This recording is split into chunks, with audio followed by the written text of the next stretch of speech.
le 23 août, à 7 heures du matin, au père Migliorini et à moi. Jésus dit : Je répète à toi et au Père des mots que j'ai dits il y a 20 siècles et qui sont toujours d'actualité et qui conviennent maintenant particulièrement à votre situation.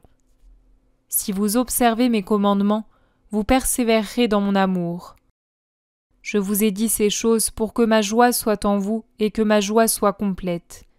Vous êtes mes amis si vous obéissez à mes commandements. Je ne vous appelle plus mes serviteurs, mais mes amis, parce que je vous ai fait connaître ce que j'ai entendu de mon Père. Ce n'est pas vous qui m'avez choisi, mais c'est moi qui vous ai choisi et qui vous ai destiné à porter des fruits durables. Aimez-vous mutuellement et aimez-moi toujours plus. Le monde vous hait parce que je vous ai choisi. Le monde n'aime que lui-même et ses propres œuvres, et il hait ceux qui portent mon nom. Et pourtant, j'ai accompli et continue d'accomplir au monde des œuvres que personne d'autre n'a accomplies. Ceux qui me haïssent n'ont donc pas d'excuse. Mais cela doit arriver, car il est dit « Tu me hais sans raison ». Ils n'ont pas d'excuse non plus pour leur obstination dans le mal, parce que si je n'étais pas venu comme maître, ils pourraient être excusés. Mais je suis venu et je viens, et on ne veut pas m'écouter. Ils n'ont donc aucune circonstance atténuante. Je vous ordonne, avec un commandement d'amour parce que vous êtes mes amis, de ne pas dissiper ces paroles. Servez-vous-en pour vous-même et pour beaucoup d'autres âmes. Je ne les ai pas dites sans raison. Je vous les ai dites pour votre joie, ô mes amis, à qui il m'est doux de dire mes pensées les plus secrètes et de demander de l'aide afin d'être aimé de ceux qui ne savent plus aimer et qui périssent sans même se rendre compte qu'ils sont en train de périr. Je veux que vous soyez dans la joie, mais dans une joie surnaturelle, car à cause de mon amour, vous serez haïs par le monde aux yeux duquel je suis odieux. À ceux qui m'aiment, le monde donne peine et douleur. Mais ça ne fait rien. Je vous dis, persévérez dans mon amour, je serai votre récompense. Allez disséminer ma parole. Allez-y avec discernement et soin. Ne l'appliquez pas à tous de la même façon. Que l'esprit de lumière dont on parlait hier dans la messe vous aide dans le choix des passages qu'il faut faire connaître et de ceux qu'il faut garder cachés pour le moment. Mon conseil est que vous fassiez un choix dans ce que j'ai dit. Il y a des passages qui, pour l'instant, ne doivent être qu'un doux entretien entre nous. D'autres ne doivent être transmis qu'à des personnes qui, en raison de leur rôle ou de leur âme, sont déjà en mesure d'être admises à certaines connaissances.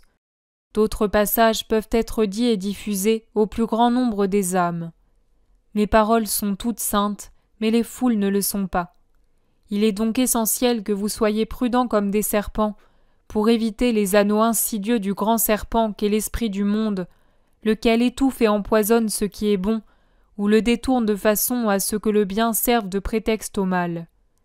Ces moments que vous vivez, mes pauvres amis, sont encore plus remplis de hargne et d'esprit contraire à Dieu que le temps où je fus jugé par une poignée d'hommes que le péché avait rendu fou. Il importe donc d'être vigilant, parce qu'on saisirait immédiatement le prétexte de nuire aux ennemis, d'exciter les foules à des fins impies qui se cachent sous une apparence de bonté, mais qui ne sont en réalité qu'un bouillonnement de passion et d'ambition sociale. Ma parole de vérité ne doit pas servir le mensonge. Ma parole de miséricorde ne doit pas servir les vengeances. Donc, attention. Le Père sait sûrement mieux que toi comment agir. Qu'il prie donc. Priez tous les deux. L'Esprit Saint vous aidera. Rappelez-vous toujours que vous avez entre les mains des remèdes aptes à guérir les âmes et que ces âmes sont fort mal en point du fait que les passions et les péchés les ont massacrées. Elles sont déchiquetées par les explosions internes du mal et les coups venant de l'extérieur leur ont fait perdre tout leur sang. Elles ne sont plus qu'une plaie complètement épuisée. Tels des médecins, vous devez avoir un toucher léger et une suprême patience pour traiter ces grandes blessées et leur transfuser la vie. Je ne peux m'empêcher de dire ce que je dis, et vous ne pouvez vous empêcher de recevoir ce que je vous dis. Néanmoins, il faut du bon sens dans l'usage de mon don. Agissez comme vous l'avez fait avec sœur Bénignat.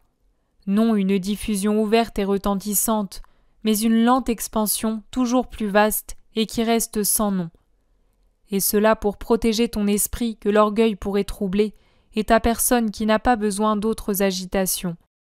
Quand ta main sera immobile dans la paix en attendant sa résurrection dans la gloire, alors, et seulement alors, ton nom sera mentionné. C'est une gloire que d'être persécuté à cause de mon amour. Mais j'ai si peu d'amis et de si rares porte-paroles que je ne veux pas qu'ils soient dérangés ou détruits par la haine du monde. J'ai pitié des âmes et je protège les porteurs de ma parole comme moi-même, plus que moi-même. N'allez pas vous imaginer que vous obtiendrez grand-chose avec mes paroles. Elles tombent sur des âmes presque entièrement mortes. Mais nous devons, jusqu'au bout, tenter de sauver les cœurs. Faisons donc respirer l'oxygène pur aux âmes qui succombent à l'asphyxie du monde, des sens, de l'argent. Nous accomplissons notre œuvre. S'il reste des rochers sans vie, tant pis pour eux. Je t'ai parlé avec des mots d'il y a 20 siècles, parce qu'ils sont toujours actuels et doux comme alors, car je suis éternel et fidèle, et vous qui vous succédez dans les siècles êtes toujours mes apôtres du temps présent, mes amis, les exécuteurs de la volonté du Père et de mes désirs. Je vous donne ma paix, ô mes enfants bénis.